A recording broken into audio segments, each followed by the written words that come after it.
All right, good evening, everybody, and welcome back to Torah on Tap. We are two classes away from finishing up this series. And if you have missed everything that we've spoken of up until now, you're okay. You won't be so lost. But it definitely will be helpful for you to go back and to listen to the classes that you missed. There's about I think there's 9 classes that came before this one, or 8 classes that came before this one, and they're all online. You can go to our YouTube page. It's youtube.com/Chazak. Look for the playlist. Most of the classes that are happening here between myself, Rabbi Hajjaf, and Rabbi Mizrahi are online on that channel. And if they're not there, you can just find them on YouTube. Everything's on YouTube. Okay. Anyway, so I just want to mention one idea. Thank you so much for that. I really appreciate it. There is a very quick idea that I want to share with you tonight in honor of Rachel Imenu's Yortzeit.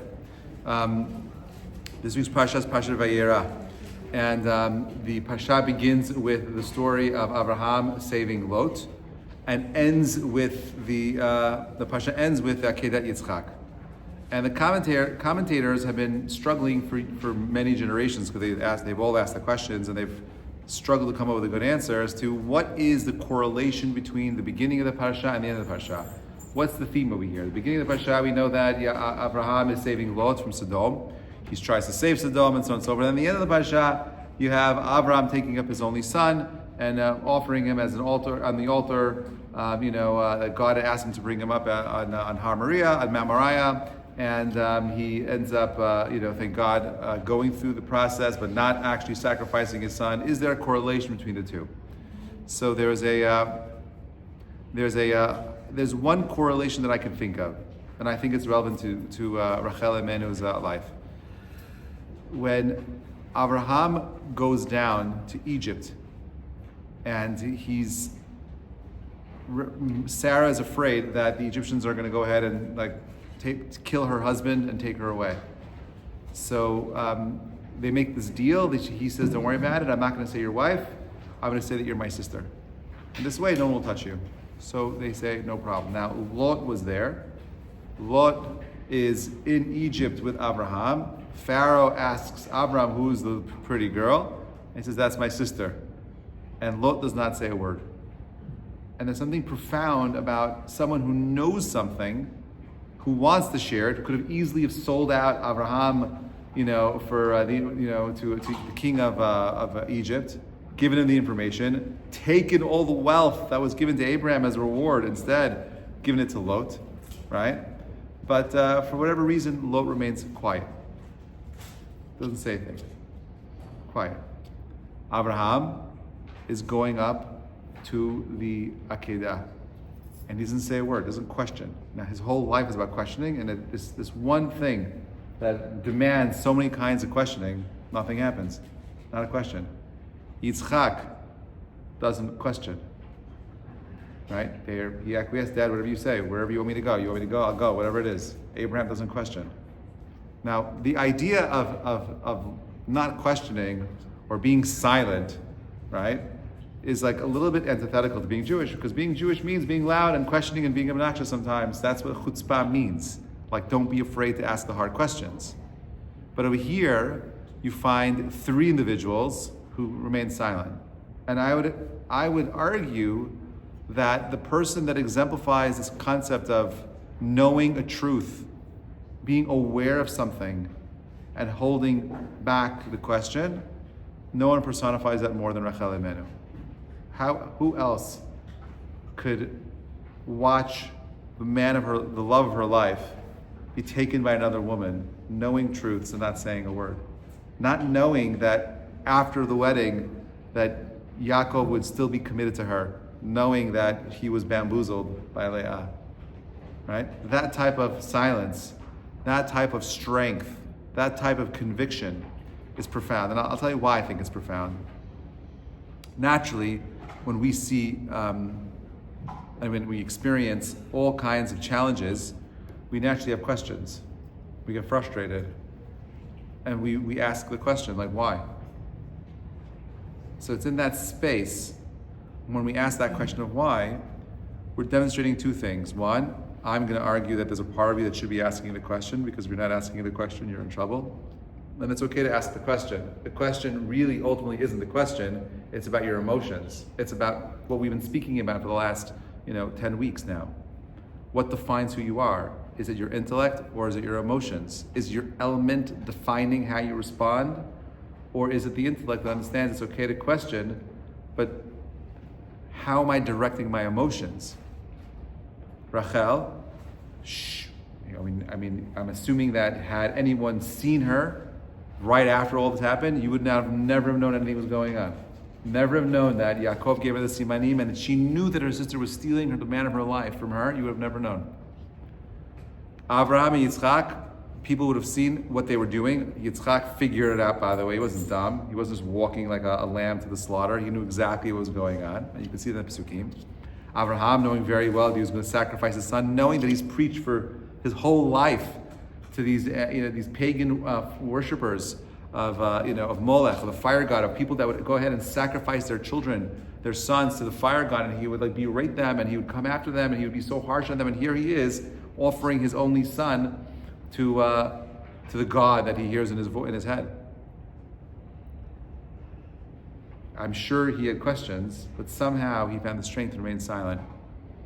And so the Chachamim point out that it's in the merit of Rachel Imenu, right? It's in her merit that we see Mashiach. It's in her merit that the third temple is rebuilt. It's in her merit that the Geulah happens. And the only time that we actually hear her crying is in a spiritual realm, where right before God wants to destroy the first temple, he calls out his prophets to gather all of the souls in heaven, the righteous souls in heaven, and asks them to come up and defend the Jewish people as to why they should not be exiled, why the temple should not be destroyed. So everyone steps up. Abraham steps up and he says, what do you mean by kindness? And God's like, that's not enough. Isaac says, what do you mean by sacrifice? God says, it's not enough. Jacob says, what do you mean all the challenges I've had? It's not enough. Moses gets up and speaks. Everyone is speaking about why the Jewish people should not go into exile. And all of the wise men, all the righteous people, women, all their merits stand up, and God says it's not enough. And in the background, as all these people are standing in that courtroom making the case as to why the first temple should not be destroyed, all the Midrash says there's a woman crying in the background. And it's none other than Rachel Imenu, Rachel Mevakel Baneha. Rachel is crying for her children. It's the first time that we actually hear her tears. And the Midrash says that God comes over, he can't ignore the tears of a crying person. He comes over to her and he says, what's wrong? And she says, I was wrong. So God says to her, what do you mean I was wrong?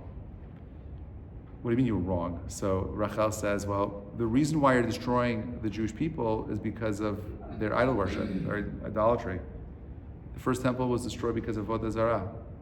Because it was destroyed because of Shfichat Damim and Gilui Arayot, the three cardinal sins.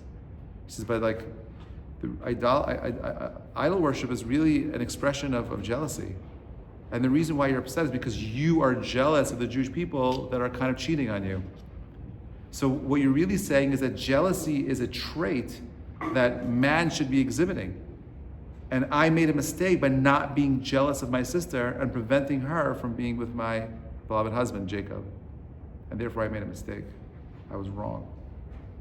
And God says, you don't understand. He says, but you are not wrong, but it's because of the strength and the conviction of your silence. Right?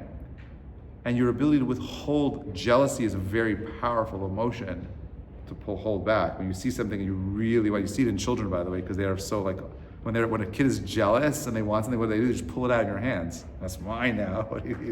Right? And as adults, we're just a bit more, hopefully a bit more refined, and you don't see it as explicit, but it's there. Right? And God says it's because of your power, your profound power of holding back those emotions that I'm going to rebuild the second and the third temple. So that's what tonight is about. Tonight's the next 24 hours and in the merit of Rachel, I want you to think about some of the things that you should be questioning, but some of the things that we should be silent about. We've had a hard year. Since October 7th till now, it's been really difficult for all of us, no question about it. We've seen what happened to the world, not just in Israel, but even here. Today there was a at Columbia University, there was a small protest of students who were protesting Veterans Day. They want to change Veterans Day to Martyrs Day, right? And talk about the martyrs that stood up to the colonialists and the white supremacists around the world, and that's what they want to celebrate today. And Israel's part of this whole craziness, and America's part of it, and this is what they were trying to push today at Columbia University. But as the world descends into insanity, right? All the time throughout history, when the world does that, we become the victims because we're hopefully a reflection, a reminder of the real moral values that uphold society. Right? We're the bees of morality for society, and we shouldn't be afraid to question. We shouldn't be afraid to go and push back. That's what our job is. That's what our role is. And when we don't do our job, that's when people take advantage of us. They push you around, they bully you. You're not going to be you, then we'll take advantage of you. When you become yourself, when you fully climb into what it means to be you, no one can bully you, no one can push you around. Don't be afraid to be quiet, but don't be afraid to ask the questions. All right. Climbing the summit, the 4 elements. We spoke about how the elements operate and how they impact our emotions and our character traits. We spoke about how the elements don't define who you are, they impact who you are. We spoke about the idea that the elements are profound abilities that we need to refine and use them as superpowers to express the best parts of who we are. But if you don't know what your strengths are, if you don't know what your kochot are, you're in trouble. Right? You can't fix the house if you don't know the walls are broken. You can't make shiputzim if you don't know that things need to be replaced. And therefore, if you're not spending any time in reflective states where you're questioning why, how, what, if, so on and so forth, you're not moving anywhere in life. You're stuck. So the pasuk says in Bereshit, God said, right? God makes man from God makes Adam afar min ha'adama v'yipach ba'apav nishmat chayim.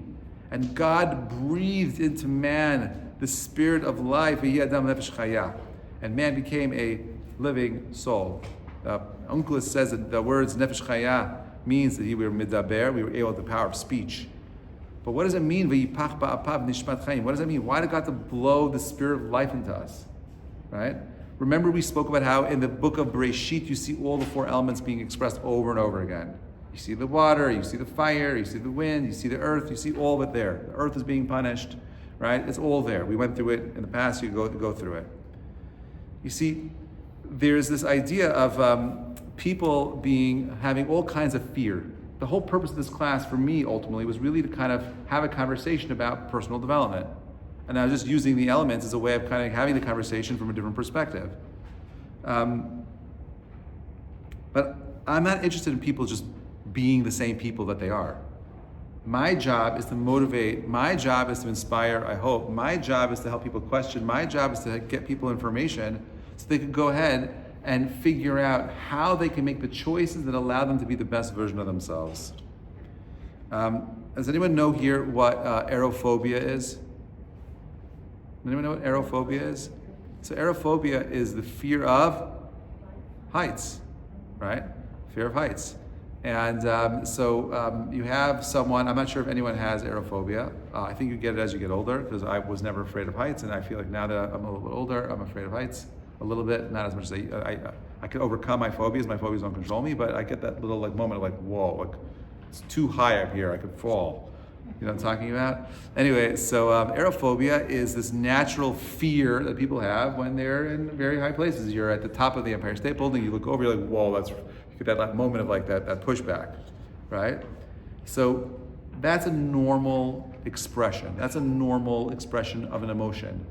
But I see people go through something called spiritual aerophobia. You know what that is?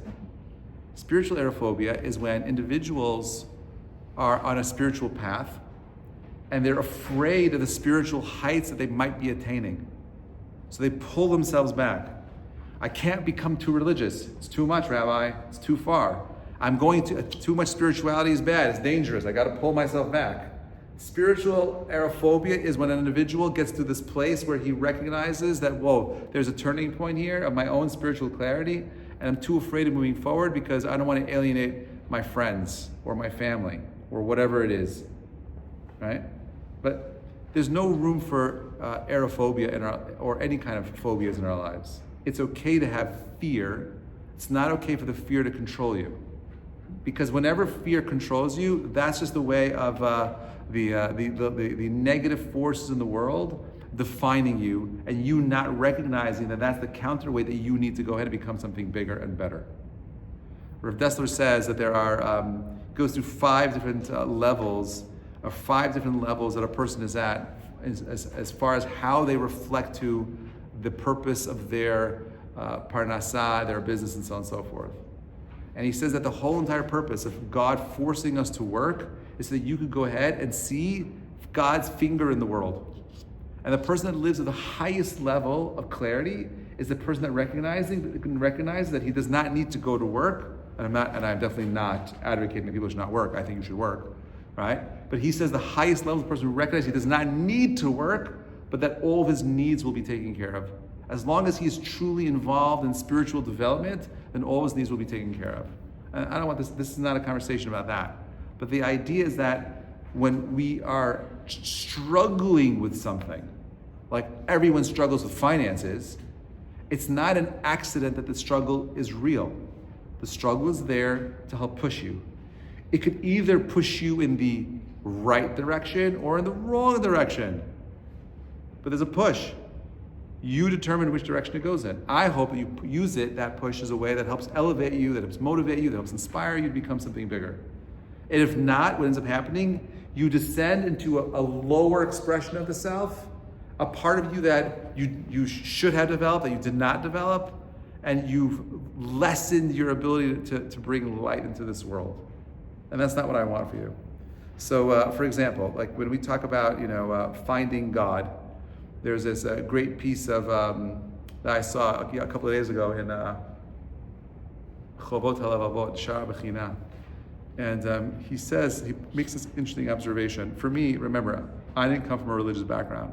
So I'm always fascinated when I hear arguments that point to intelligent design. I struggled with it a long time ago. And he points out, he says, isn't it interesting that when a child gets all of its teeth, when they start to lose the teeth, most kids only lose 1 or 2 teeth at a time before the new tooth comes out. He says, why doesn't all the teeth fall out? How do the teeth know that they need to wait in there for the other teeth to come out? Right? It's such a powerful thing. It's like a simple observation. And the whole book is with all of Chovot HaLevavot is filled with amazing observations made 700 years ago about a designer designing a world with purpose and meaning, right? That your teeth stay in your mouth, right? So that you could chew still, right? So that the other teeth will come in place when they need to come, but you don't lose all of your teeth at once. You see, if evolution was a series of accidents, then from an evolutionary perspective, there's no reason why evolutionary processes would know that holding onto your teeth one day earlier or later would make a difference. Who cares? Do you know that sharks have an extra set of teeth lying around when they lose their teeth? I think they have 7 rows of teeth. Yeah, no, it's true they have 7 rows of teeth, but underneath their gums, they have another set of teeth. So if a shark breaks its tooth, don't worry about it, another tooth will come out. We don't have that, right? Sharks have that. Why don't we have that? We don't need it. It's not necessary. But the fact that there's an awareness of how the teeth need to come out to ensure that you have the ability of crushing your food means there's something outside of nature, okay, that was aware of the process and allowed for this, slow deterioration of the smaller teeth so that the larger teeth can come out in time. Do you know that the difference between the cells in your eyes and the cells in your hair, that actually the cells of your hair and your eyes are exactly the same cells? The same stuff that makes up your eyeball is the same stuff that makes your hair. Now, none of you have hairy eyes, right?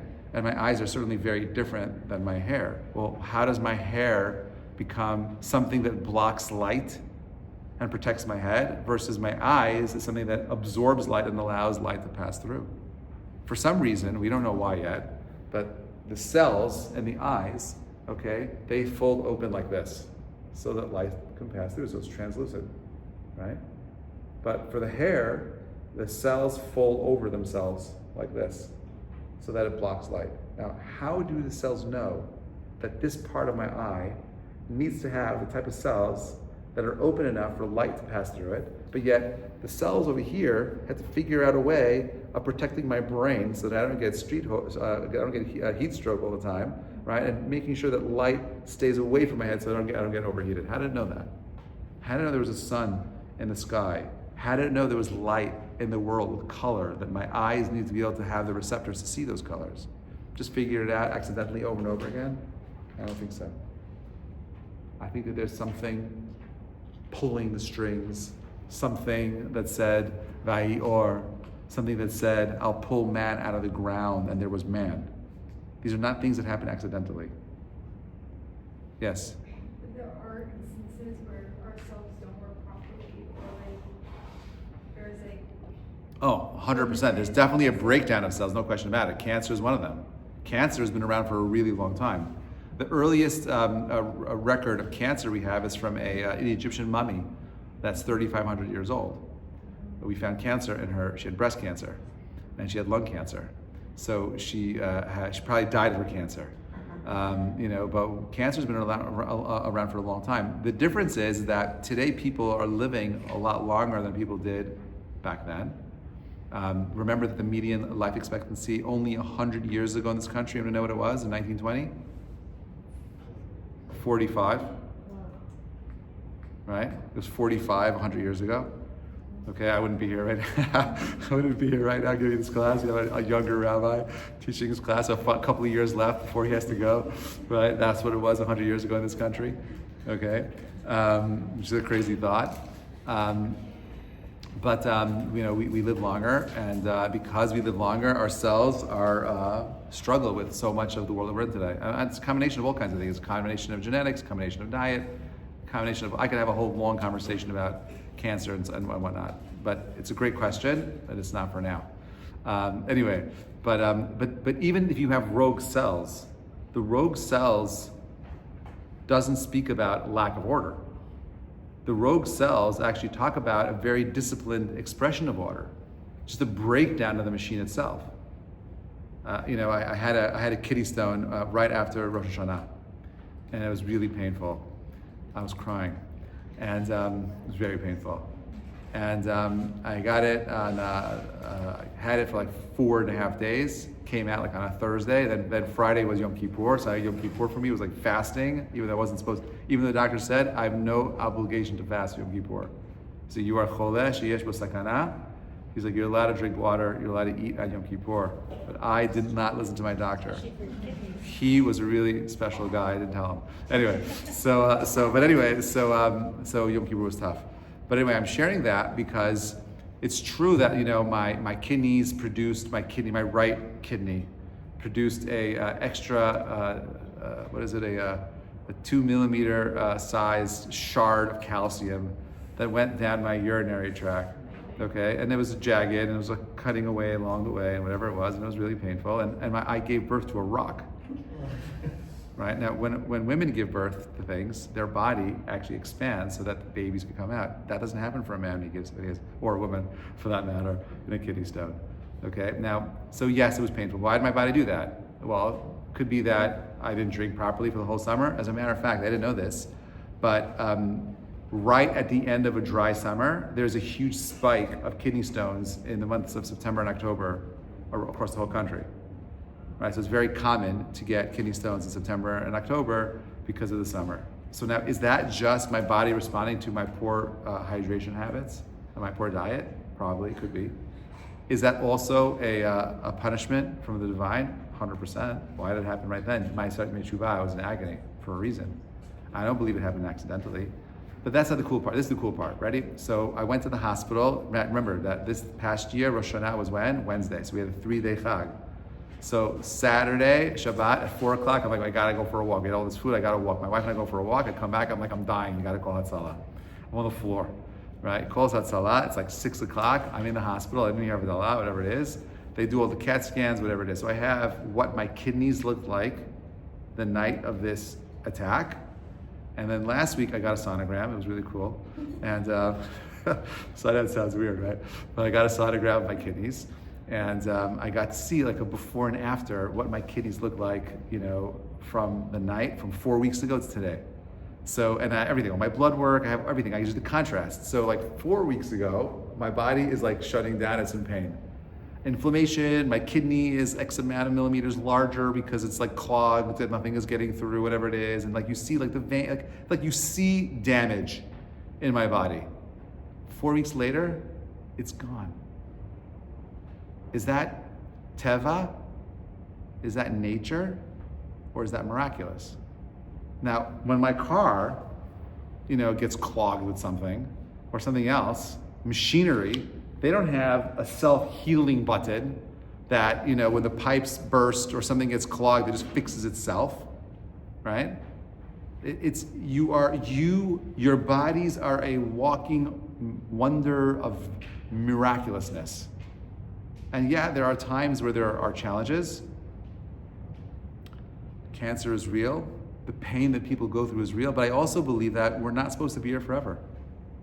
And I also believe that when we see pain and suffering in the world, it's there to remind us that we have a short amount of time here. We're supposed to use every moment and be grateful for it. So yeah, well, it doesn't take anything away from me. If anything, it clarifies it more for me. The more and more you spend time looking at the body itself and the wonder of the body, and you understand how the body comes together, you just see more and more of God in it. At least for me, I do. Anyway, so okay, let's keep going. Number 2. So let's talk about climbing the spiritual ladder, right? When Yaakov was climbing up the ladder, right, in his dream, he had that spiritual ladder. We spoke about the ladder for ourselves, that the idea of growth is one rung at a time. You're never flying up to the top. So you should not have, aerophobia because you don't start at the top. You start at the bottom and you move one rung at a time so that you feel spiritually comfortable with where you're at. And this is what God is telling Yaakov in number 2, where he says, God says, I am with you, I will protect you wherever you go, and I will bring you back to this land. I will not leave you until you have done what I promised you. This is God speaking to Jacob right after the ladder. Why? Because spiritual heights are terrifying. And God is saying, don't worry about it, I got your back. You'll be okay. Don't be afraid, keep moving forward. Right, so let's talk about the levels of the soul. Okay, how do you know that you have a soul? What does it feel like? When do you feel it? Okay, go ahead. How do you know you have a soul? Do you know that you have a soul? And if you do know, please tell me how you know. Go ahead, I'm waiting for your answers. Don't be shy. What's that? Oh, that's the worst. That is the worst answer. Never ever say the Torah tells us, and never say because God said so. Those are the worst answers possible. No. How do you know that you have a soul? First of all, tell me where it says in the Torah that you have a soul. What does that mean? Within him. Life. Yeah. So I don't know what that means. The soul is it's like my, not spirituality, but it's like the way to get close to Hashem. Let me word the question a little bit differently. What are moments where you feel like you have a soul? Have you had an experience where you felt a connection to your soul? When you're super, super, super happy and joyful. Okay, good. That's one place. What else? When you have an emotion that you usually experience at a certain level or to a certain degree, and it surpasses that. Okay, that's like the same. That's like that extreme of joy. What's that? Deja vu can be an expression of that a little bit. Like I've been here before. Like whoa, yeah. When the what? Absence of? An absence of emotion, and therefore you're in a state of numbness and. Yeah, it feels off. Like you're supposed to feel something. Okay, okay, it could be. I'm not saying no. Yeah. When people have these near-death experiences, and they say. Okay, that's definitely one of them. NDEs, near-death experience, is definitely one. But there are more simple ones. Let me remind you one. Ready? Has anyone here ever felt a connection to their soul when they're involved in helping somebody and doing chesed? Has anyone here felt a connection to their soul when they saw a beautiful sunset or some amazing expanse of this beautiful, just the world colored up and everything like that? Don't you feel whoa, there's this deep inner connection to the soul? Sometimes people have told me that they feel God or they feel their soul when they're involved in some kind of intense physical activity. You're hiking. If you're in a jungle somewhere and you're watching lions roar in the middle of the night, right? Something like that. Okay, so but we know that there are experiences, I hope, and if you haven't had those experiences, I give you a bracha that you have one soon, that you should have in a moment where you know what it's like to have a neshama. Feel your soul. There are moments that are there where you feel it. Now, as we get older, we get more and more distant from being able to find those feelings. But your job as young adults is to figure out how to find the connection to those moments, right? Let's talk about it. Okay, so Moshe Chaim Luzzatto and Derech Hashem, one of my favorite authors, says the soul is composed of various levels, all linked together like a chain. Each level is connected to the one below it, descending until it reaches the animal soul, Nefesh Behimit, which is connected to the blood. It is through the blood that the soul and the body are united. Okay, got that. That makes sense. My blood, you drain the person's blood, the guy's dead. Well, if you're talking about like the wind also, it goes back to the blood. We're gonna get there. We're gonna get there. Yes. That we got the Tanya, chapter 2. Now, this idea, nefesh ruach neshama chaya, is found in a lot of other places as well. But I just quoted the Tanya for my Chabad friends. Okay, the level of the soul are reflections of the breath of God. They are named as follows. Remember, these are reflections of breathing processes. You have the nefesh, destination and resting place of the breath. The ruach, the breath in motion. Neshama is the breath while it remains within the blower. And chaya is the very source of the breath. 4 different expressions of how souls are reflected through God's breath. Now, that's an expression of wind, right? Wind is the nefesh, the ruach. Derech Hashem says as follows, number 6. Those 4 are connected to a different part of us, right? The nefesh, ruach, neshama, and chaya is the body, the emotions, the mind, and the willpower. So you have these 4 different expressions of God's breath expressing themselves in the 4 elements, because we know the body, emotions, the mind, the willpower, all expressions of the elements as well. The body is earth, the emotions is water, the mind is wind, and the willpower is fire. Rav Chaim Vital says in Shara Kedusha as follows. He says, just as the 4 elements of the lower soul are met by the higher soul, the 4 levels of the higher soul are rooted in an even higher level called Yechidah. The root of this word is Echad, meaning one, as it represents the soul's oneness with its divine source. Let's go through all 4 of them. Nefesh. This level provides a sense of spiritual self-awareness where we identify the soul as the true I. The body feels like a vehicle for the soul rather than our true essence. This is where people make such a big mistake, where they spend so much time adorning their bodies and concerned with their chitzoni experience, that they forget about their soul. It's only about the externalities of things. And I'm not saying you shouldn't take care of yourself, you totally should, but that should not be the prime objective of your time. You also need to spend time in developing an understanding of the soul, the ruach. Connects with our emotions, manifesting as a powerful emotional awakening of the spirit. As its highest form, Ruach is experienced as a complete transcendence of ecstasy, known in Kabbalistic terms as the Ruach HaKodesh. Literally, what I would say is like not just divine inspiration, but I would say an intimate kiss with God. This is something that we've lost today a little bit. Neshama expressed itself in the realm of thought. What? Is that what people experience like in near-death experiences or when they pass? No.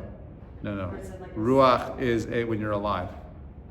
It's that experience of Ruach HaKodesh is when you're alive and you have this intimate moment with the divine. And in that intimate moment, it's such a profound experience that there are truths that you witness as a result of having that kind of nearness. Okay, Neshama expresses itself in the realm of thought, granting us the ability to perceive and understand the spiritual and holy truths.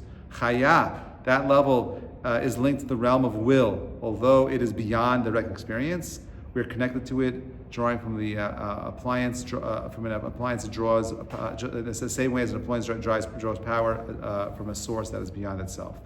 So you have this 4-step connection that expresses us. Now we're having this conversation because I really believe that if you're unaware of the different processes of the soul, you're never going to feel your neshama. And therefore, what I want to have a conversation about, well, what are you doing to experience your own selves? If you are, in fact, a soul in a body and not a body with a soul, right? Then, well, how do you understand your soul? I know how you understand your body. You get your throat gets dry. What happens? You get some water. You get a little bit of pain in your stomach. You eat. Right? You're not feeling well. You go rest. You get tired. You got a headache. You take some. You know how to take care of your body, but how do you know? Have you spent any time in trying to cultivate a connection to your neshama, to your soul? Are you aware when the soul is sick? Are you aware when your soul is happy? How are you nourishing it? So whether you like it or not, if you came tonight, on some level, you're nourishing your soul. That's why you're here. You're drawn to a class, not because you're just looking for the possibility of meeting somebody, but it's more than that. What you're truly looking for is the possibility of meeting a deeper part of yourselves. That's the real driving force of all the single things that happen, all the mixers, all that. It's really about really understanding who you are. Because when we're with other people, we end up learning more about who we are. They get to reveal aspects of ourselves that we can't see because we're always looking outward. So the whole concept of coming out and spending time with people is really to appreciate the depths of what you are. Now, remember that Hollywood has painted a picture of love at first sight. And their eyes locked across the room. And they walked towards each other. And then the Cupid's arrow hit, and they were in love, and the music and the birds and the pigeons and all that stuff. It's nonsense. It's garbage. It doesn't work like that. I'm sorry. In the same way that we've created a fictitious understanding of what love is, we've also created a fictitious understanding of what it means to be in a spiritual elated state. Spirituality doesn't mean that now you're in love. Spirituality works like love in that there's a moment of complete clarity, an intense feeling of clarity, and eventually that clarity fades. There's frustration, there's a search for truth, and then there's a recommitment to that rediscovering that initial flash of inspiration. A re-uncovering of that initial moment of wow, now I get it. Oh, it's so cool, it's so clear. That's the process of all things. I'm celebrating I just celebrated my 26th wedding anniversary. Thank you. It was in September. It wasn't, anyway. But I haven't celebrated it yet. I mean, we've celebrated it kind of. We're going to celebrate it soon, hopefully. I can tell you that while I love my wife very deeply, I didn't really love her when I got married the way I love her now. And that when I talk about love and we use that word, it's not something that you could express in words. It's not something, when you talk about an emotion, when you talk about a feeling that you've cultivated for 26 years with somebody, the word itself does not do any justice to the listener to express everything that is carried with that word. Right, but that came from 26 years of arguing every single day with her, of pushing her until she finally admitted that I was right. No, it never happened. But fighting part didn't happen either. I mean, we definitely got into arguments, no question about it. She's a strong person, and so am I. And so we're naturally going to bump heads. But it came from the fighting and the arguing with one another so that we could resolve it and get back to our moments of clarity. And that's normal. That's what a relationship is supposed to have. You're supposed to have moments of uncertainty. What makes love is your commitment to rediscovering that love, rediscovering those emotions. And that's also true with spiritual truths. When you're trying to go ahead and climb the ladder of spiritual development, there's going to be moments where you have spiritual clarity, where you know something is true, right? Like hopefully you're all aware of the fact that you have a neshama, you have a soul, right? You've had moments of whoa, there was something there that was strong, I felt it. And then you lose it. In the same way that you're committed in a deeply loving relationship, right? The relationship that you should be committed to the most right now is the one that helps you discover what it truly means to be a neshama. But we kind of ignore it because I don't feel it every single second, and it's gone, and therefore I forget about it. I don't really think about my neshama in a real way. I don't think about my soul in that way. I'm not really worrying about my neshama. I'm not worrying about my soul. And that's a mistake. So this is what the Navi meant in Melachim, and Eliyahu HaNavi was looking for God. And it says, "V'ruach gedolah v'chazaka meparak," right? There was a great and mighty wind, splitting mountains and shattering rocks by the power of God. But Hashem was not in the wind. After the wind, an earthquake, but Hashem was not in the earthquake. After the earthquake, fire, but Hashem was not in the fire. And after the fire, a soft whispering voice. Kol demama daka is where you find God. God is not in the big things. He's in the small things. But I want to find the earth-shattering, those massive, powerful, explosive, passionate experiences of truth. That's not where you're going to find them. It's in the small, little acts of searching every single day, of trying to find God. That is where you find God's voice. That is where you find God resting. The Gemara says, Rabbi Eliezer said, when the Holy One, blessed be He, created Adam, He created him filling the whole world, from one end of the world to the other. As it is stated, since that day, God created man on top of the earth, and from the one end of the heaven to the other, right? There's a consciousness related to the highest possible level, that man has this connection to the spiritual, ultimate spiritual aspect, which is divine. God created you perfect, created man perfect, and He lost that perfection. And we see this idea being expressed one other time in the Gemara, the idea that man was created from one end of the world to the other. Look at the next source, number 10. A lamp is lit above its head, and it looks and sees from one end of the world to the other. Who's he talking about? As it is stated, this is the lamp shining above my head, his light, I walk through darkness. Who are we talking about over here? Anyone know? And what? And do not be surprised, for a person can sleep here and see a dream in Spain.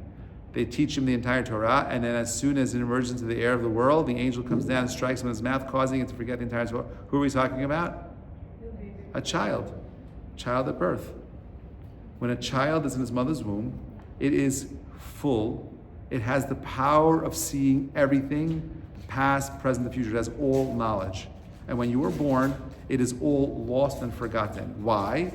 So you can rediscover it. Maybe that's what you meant when you said the deja vu earlier, right? That the fact that there are moments like where I felt like I knew this already. There's a reacquainting with truths, rediscovering something that was once known but forgotten.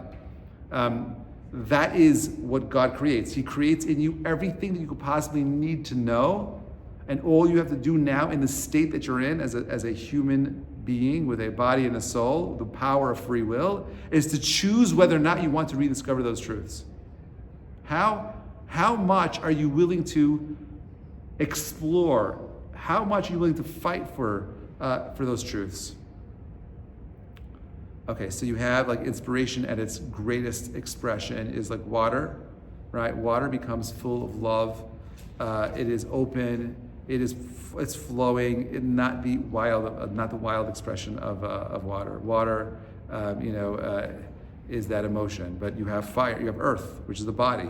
A body or earth in its inspirational state is not having weightiness. It's being light. It's being able to be energetic. It's being able to be full, wanting to share. The opposite of what the earth element is, but in its other extreme, it gives you this power. It moves you. Whereas, for example, wind, the mind, right, is clear, right? It is focused in its inspirational state. When fire, right, which is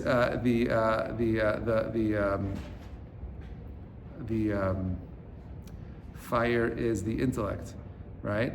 Is when it's ignited and it's full, it gives you all the clarity you need to do everything you got to do. Fire can be very confusing when it's in its low state. It can be very destructive.